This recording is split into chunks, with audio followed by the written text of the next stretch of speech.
নমস্কাৰ আপোনালোক সকলোকে পুনৰবাৰ স্বাগতম জনাইছো মই মুজিদ বন্ধুসকল পলকতে চাওক আজি 9টা গুৰুত্বপূৰ্ণ খবৰ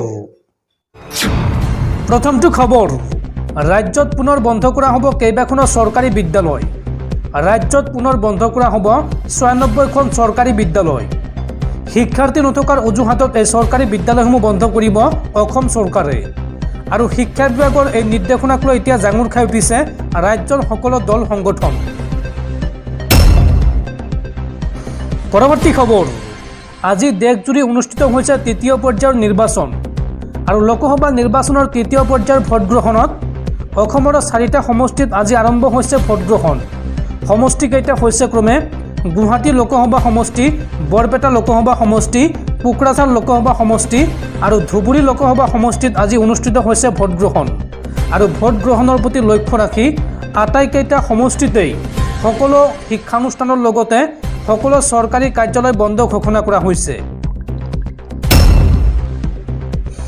পৰৱৰ্তী খবৰ এইবাৰ নিৰ্বাচনত পৰাজয়ৰ ভয়ত কঁপি আছে প্ৰধানমন্ত্ৰী নৰেন্দ্ৰ মোদী বিজেপিৰ বাবে দেশত এতিয়া সংকটত আছে গণতন্ত্ৰ আৰু সংবিধান বিজেপি আৰু প্ৰধানমন্ত্ৰী মোদীৰ বিৰুদ্ধে এই বিস্ফোৰক মন্তব্য কংগ্ৰেছ নেতা ৰাহুল গান্ধীৰ প্ৰধানমন্ত্ৰী নৰেন্দ্ৰ মোদীৰ বিৰুদ্ধে আক্ৰমণাত্মক ৰূপত এইবাৰ দেখিবলৈ পোৱা গ'ল কংগ্ৰেছৰ যুৱৰাজ ৰাহুল গান্ধীয়ে কয় যে বিজেপিৰ বাবে দেশত এতিয়া সংকটত আছে গণতন্ত্ৰ আৰু সংবিধান ভাৰতৰ ইতিহাসৰ এয়াই প্ৰথমটো নিৰ্বাচন য'ত এটা ৰাজনৈতিক দলে পোনপটীয়াকৈ দেশৰ সংবিধানক আক্ৰমণ কৰিছে এই যুঁজ হৈছে দেশৰ সংবিধান দেশৰ গণতন্ত্ৰ ৰক্ষাৰ যুঁজ এইবাৰ পৰাজয়ৰ ভয়ত কঁপি আছে প্ৰধানমন্ত্ৰী নৰেন্দ্ৰ মোদীয়ে দেশৰ সংবিধান আৰু গণতন্ত্ৰক শেষ কৰিবলৈ বিচাৰিছে সংবিধান কেৱল এখন কিতাপ নহয় সংবিধান দেশৰ দৰিদ্ৰ জনতাৰ অস্ত্ৰ হয় দেশৰ দৰিদ্ৰ জনতাক শেষ কৰি পেলাব বিচাৰিছে প্ৰধানমন্ত্ৰী মোদীয়ে দেশত এতিয়া জাতিগত লোকপিয়লৰ অত্যন্ত প্ৰয়োজন যোৱা 10 বছৰে দেশৰ দৰিদ্ৰ জনতাৰ বাবে একো কামেই নকৰিলে প্ৰধানমন্ত্ৰী নৰেন্দ্ৰ মোদীয়ে দৰিদ্ৰ জনতা যাতে জীৱনত আগবাঢ়ি যাব নোৱাৰে তাৰ বাবে সকলো ৰাস্তা বন্ধ কৰি দিলে প্ৰধানমন্ত্ৰী মোদীয়ে এই মন্তব্য কংগ্ৰেছৰ যুৱৰাজ ৰাহুল গান্ধীৰ বন্ধুসকল তাৰপিছত 4 নম্বৰ খবৰটো জনোৱাৰ আগতে আপোনালৈ এটা সৰু ৰিকুৱেষ্ট যদি তেওঁলোকে এই ভিডিঅ'ত লাইক কৰা নাই তেন্তে প্লিজ এটা লাইক কৰি দিয়ক আৰু এনেকুৱা ধৰণৰ নতুন নতুন ভিডিঅ' পাবলৈ চেনেলটো ছাবস্ক্ৰাইব কৰি কাষত থকা বেল আইকনটো প্ৰেছ কৰি ৰাখক পৰৱৰ্তী খবৰ স্ক্ৰীনত দেখুৱাই ফটো দুটা আপোনালোকে ভালদৰে চাই লওক এই দুই দুৰ্বৃত্তৰ সন্ধান দিয়ক আৰু আপুনি লাভ কৰক 20 লাখ টকাৰ পুৰস্কাৰ ভাৰতীয় সেনাবাহিনী অৰ্থাৎ ইণ্ডিয়ান আৰ্মিয়ে প্ৰকাশ কৰিছে এই দুই পাকিস্তানী সন্ত্ৰাসবাদীৰ স্কেচ পেইণ্টিং আৰু যিয়ে এই দুই সন্ত্ৰাসবাদীৰ খবৰ দিব তেওঁৰ নাম পৰিচয় সম্পূৰ্ণ গোপনে ৰখা হ'ব আজিৰ দিনটোত এই কথা প্ৰকাশ কৰিছে ভাৰতীয় সেনাবাহিনীয়ে দুটা দুৰ্বৃত্তৰ সন্ধান দিয়ক আৰু লাভ কৰক 20 লাখ টকা সেনাবাহিনীয়ে প্ৰকাশ কৰিছে দুই সন্ত্ৰাসবাদীৰ স্কেচ পেইণ্টিং দুই পাকিস্তানী সন্ত্ৰাসবাদীক দেখা মাত্ৰকৈ আপুনি যোগাযোগ কৰক ভাৰতীয় সেনাৰ লগত আপোনালোকে ততালিকে যোগাযোগ কৰক 9541051982 অথবা 8082294375 নম্বৰত এই দুটা নম্বৰৰ যিকোনো এটা নম্বৰত ফোন কৰক অথবা আপোনাৰ ওচৰত যদি সেনাবাহিনীৰ কেম্প আছে অথবা আৰক্ষী থানাতো যোগাযোগ কৰক সঠিক খবৰ দিনাই 20 লাখ টকাৰ নগদ ধনৰ পুৰস্কাৰ পাব আপুনি আৰু সম্পূৰ্ণ গোপনে ৰখা হ'ব আপোনাৰ নাম পৰিচয় উল্লেখযোগ্য যে 4 মেত জম্মু কাশ্মীৰৰ পুঞ্চত সন্ত্ৰাসবাদীয়ে চলাইছিল ভয়ংকৰ আক্ৰমণ ভাৰতীয় বায়ুসেনাৰ কনভয়ত আক্ৰমণ কৰিছিল পাকিস্তানী সন্ত্ৰাসবাদীয়ে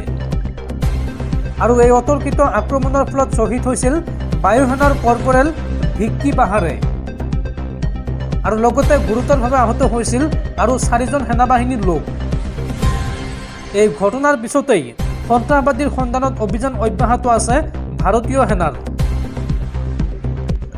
আৰু আজি সেনাই প্ৰকাশ কৰিলে সন্দেহজনক সন্ত্ৰাসবাদীৰ দুখন ছবি যদি আপোনালোকে কৰবাত দেখা পাইছে তেন্তে ততালিকে যোগাযোগ কৰক ভাৰতীয় সেনাৰ লগত।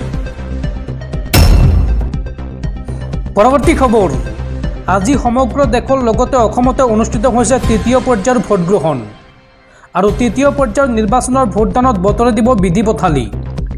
ৰাজ্যত ধাৰাসাৰ বৰষুণৰ আগজাননী বতৰ বিজ্ঞান কেন্দ্ৰৰ।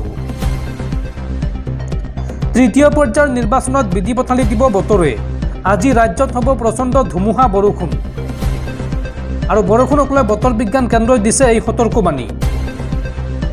গুৱাহাটীকে ধৰি পশ্চিম আৰু দক্ষিণ অসমত বৰষুণৰ সম্ভাৱনা আছে। গুৱাহাটী, ধুবুৰী, গোৱালপাৰাত হ'ব ধাৰাসাৰ বৰষুণ। লগতে কৰিমগঞ্জ, কাছাৰ, হাইলাকান্দিৰ বাবেও আগজাননী বতৰ বিজ্ঞান কেন্দ্ৰৰ। এইসমূহ ঠাইৰ উপৰিও অসমৰ বহুকেইটা প্ৰান্তত বিজুলী ঢেৰেকনি হোৱাৰ আগজাননী জাৰি কৰিছে বতৰ বিজ্ঞান কেন্দ্ৰই। পৰৱৰ্তী খবৰ, উচ্চতম ন্যায়ালয়ৰ গুৰুত্বপূৰ্ণ ৰায়দান। কাছাৰৰ দুলু চাহ বাগিচাত গ্ৰীণফিল্ড বিমানবন্দৰ নিৰ্মাণত নিষেধাজ্ঞা দেশৰ উচ্চতম ন্যায়ালয়ৰ। মুখ্য ন্যায়াধীশ DY চন্দ্ৰচূড়ৰ নেতৃত্বাধীন তিনিজনীয়া বিচাৰপীঠৰ এই নিৰ্দেশ। পৰিৱেশ বিভাগৰ পৰা ক্লিয়াৰেন্স ৰিপৰ্ট নোপোৱালৈকে বিমানবন্দৰ নিৰ্মাণত নিষেধাজ্ঞা উচ্চতম ন্যায়ালয়ৰ। বিমানবন্দৰ নিৰ্মাণত পৰিৱেশ প্ৰভাৱ মূল্যায়ন আইন ভংগৰ অভিযোগ উত্থাপন হৈছে আৰু বিচাৰপীঠে বাতিল কৰে ৰাষ্ট্ৰীয় সেউজ ন্যায়াধিকৰণৰ পূৰ্বৰ আদেশ। সোমবাৰৰ শুনানিত বিমানবন্দৰৰ ভূমি নিষ্পত্তিৰ বিষয়তো স্থগিতাদেশ জাৰি কৰে দেশৰ উচ্চতম ন্যায়ালয়ে।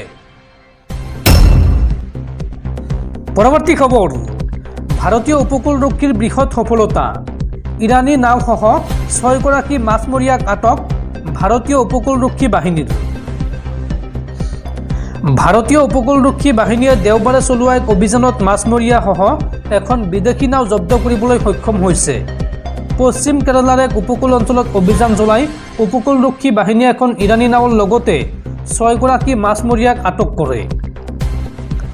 ভাৰতীয় উপকূলৰক্ষী বাহিনীয়ে জনোৱা অনুসৰি উক্ত অঞ্চলত মাছৰ সন্ধানত বিচৰণ কৰি থকা অৱস্থাত নাওখন প্ৰত্যক্ষ কৰে।